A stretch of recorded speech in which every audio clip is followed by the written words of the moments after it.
In today's fast-paced world, business leaders are constantly bombarded with decisions. From hiring to strategy, investments to partnerships, one wrong move can cost time, money, reputation, or even your future. That's why success isn't just about skill or hustle, it's about wisdom. The Bible places a massive emphasis on wisdom. In fact, it says it's more valuable than silver or gold. In business, wisdom is the edge. It gives you clarity, insight, and discernment that knowledge alone can't provide. Let's dive into how the power of wisdom can shape your business life and position you for God's best. Firstly, wisdom begins with the fear of the Lord. Proverbs 9. The fear of the Lord is the beginning of wisdom, and the knowledge of the Holy One is understanding. Biblical wisdom doesn't start with intellect, it starts with honoring God. When you reverence God in your business, acknowledging Him as your source, your guide, and your authority, you have taken the first step towards wisdom. It's not just about asking what works, it's about asking what pleases God. That question changes everything. Secondly, wisdom helps you make the right decisions. Proverbs 3.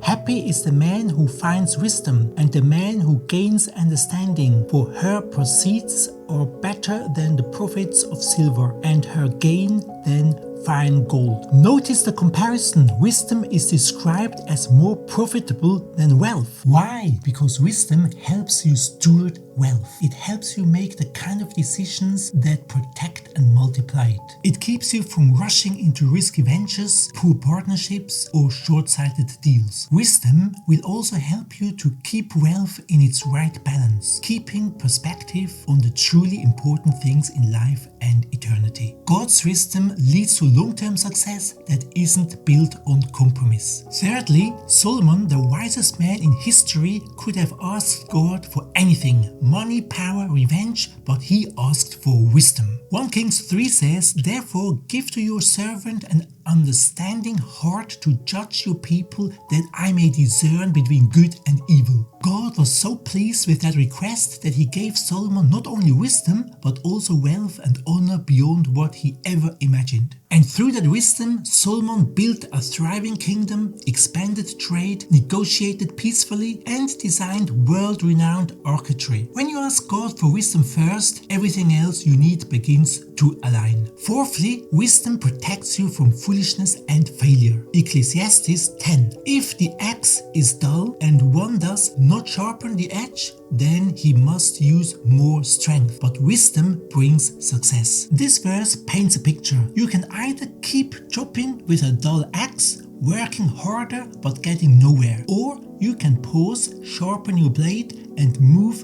forward smarter. Wisdom sharpens your thinking, your strategy, and your timing. It helps you avoid unnecessary stress, wasted energy, and preventable mistakes. Hard work is good, but wisdom multiplies your efforts. Fifthly, wisdom comes by asking. James 1. If any of you lacks wisdom, let him ask of God, who gives to all liberally and without reproach, and it will be given to him. Here is the incredible part. Wisdom is available. God isn't holding it back. He is not giving it only to a select few. He is ready to freely give it to anyone who asks with a sincere heart. Before you send that email, make that hire, launch that product, pause and ask God for wisdom. He will guide your thoughts, give you peace, and often show you something you hadn't considered. The conclusion is that wisdom is the most underrated business advantage. Let's review what wisdom does. It starts with honoring God. It helps you make good decisions.